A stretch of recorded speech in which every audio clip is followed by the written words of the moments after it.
Demand for next-gen consoles is at an all-time high, and to be honest, I'm not really sure why, because there's nothing to play on either platform. But you can't help what you want, right?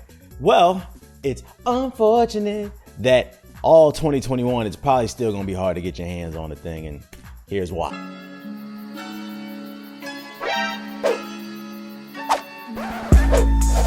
What's going on, beautiful people? The Black Hokage here, aka TBH, and to be honest, getting your hands on a PlayStation 5 or an Xbox Series X is going to be hard in 2021. You might not be able to touch one until 2022. Before we get into the full story, friendly reminder, I'm giving away an Xbox Series X. You may not be able to buy one, but at least you can win one in a giveaway. And if you want to win it, there will be a link in the description box below. Pause this video, click that link. It doesn't take but a minute to sign up, and you can get your hands on a free Xbox Series X, which is Microsoft's new next-gen console, 4K capable, 120 frames, Cuphead. But yeah, quick story that I found when I was scrolling through Reddit this morning. Normally gaming news is pretty slow on the weekend, but I thought I'd share this one with you guys to let you know, hey man, you may have the means to get a next-gen console, but don't hold your breath.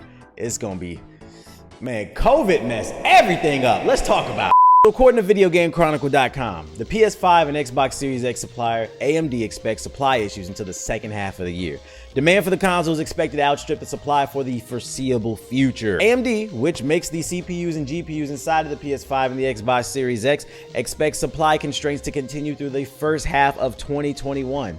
Asked to characterize the magnitude of the supply constraints facing the general semiconductor industry during AMD's fourth quarter earnings call on Tuesday, the CEO said, expect some tightness during the first 6 months of the year before things pick up in the second half. So the CEO of AMD, Lisa Su, is on record saying it, let me do my nerd voice. So certainly when I look at the semiconductor environment in 2020, it was very strong. So we saw a strong revenue ramp in our business as well as across some of our peers.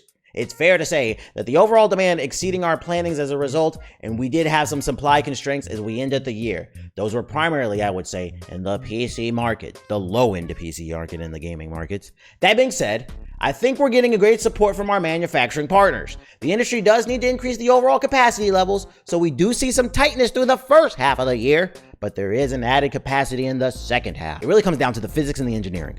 We're not holding them back, we're building them as fast as we can. We have all the assembly lines going. I was on the phone last week saying, how do you get more? So it's something that we're constantly working on. So here's the gist of the article. Sony may be the brand behind the PlayStation 5 and Microsoft may be the brand behind the Xbox, but the reality is they do not produce all the parts that are inside of their platforms. AMD, for those of you unaware, has produced most of the parts for most consoles, all the past generations. And as you can see, they produce the CPU and the GPU, which are two of the most important parts of any computer, because yes, consoles are computers with specific purposes. And unfortunately, their supply chain, their assembly lines are a little bit slowed because of COVID-19. So the reason I'm sharing this article is because I understand everybody wants a PlayStation 5. Some of you want an Xbox. If you do, link in the description box below. But it's going to be really hard to get.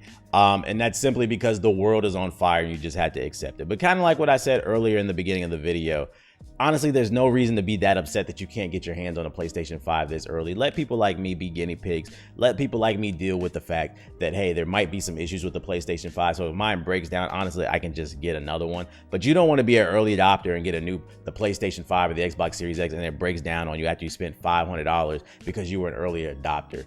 So don't even sweat it because it doesn't have a lot of games. Early adopters usually run into issues. You remember the red ring of death. Come on, if you're old enough, you remember that with the Xbox 360. My PlayStation 5 is dead ass a decoration.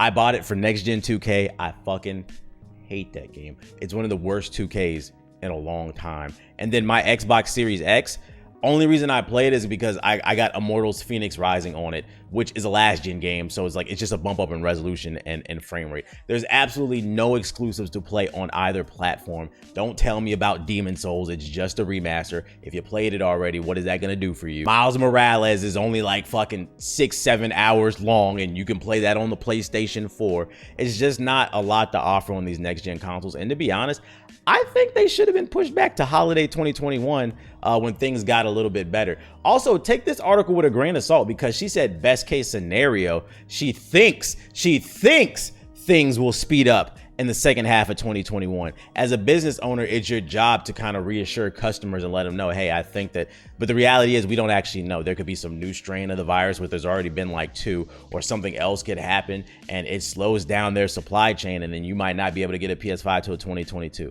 But I'm here to let you know, as someone who owns both next gen consoles, you're not missing out on anything, because I don't play them. I'm still mainly playing my PC. But that being said, if you do want one, I am giving away an Xbox Series X. Link in the description box below if you want to enter that giveaway. Also, I have an extra PS5. I'm probably going to give away that next month.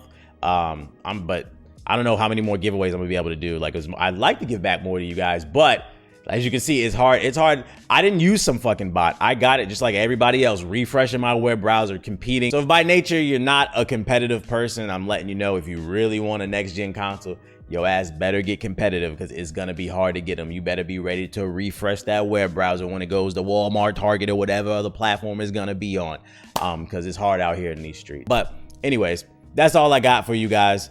Hopefully you guys enjoyed the video. You found it informative. If you did, please leave a thumbs up on the video. Comment in the comment section below what you think about all this. Do you even care you're not able to get your hands on a PlayStation 5 or the new Xbox? And I'll talk to you guys on the next one. Peace.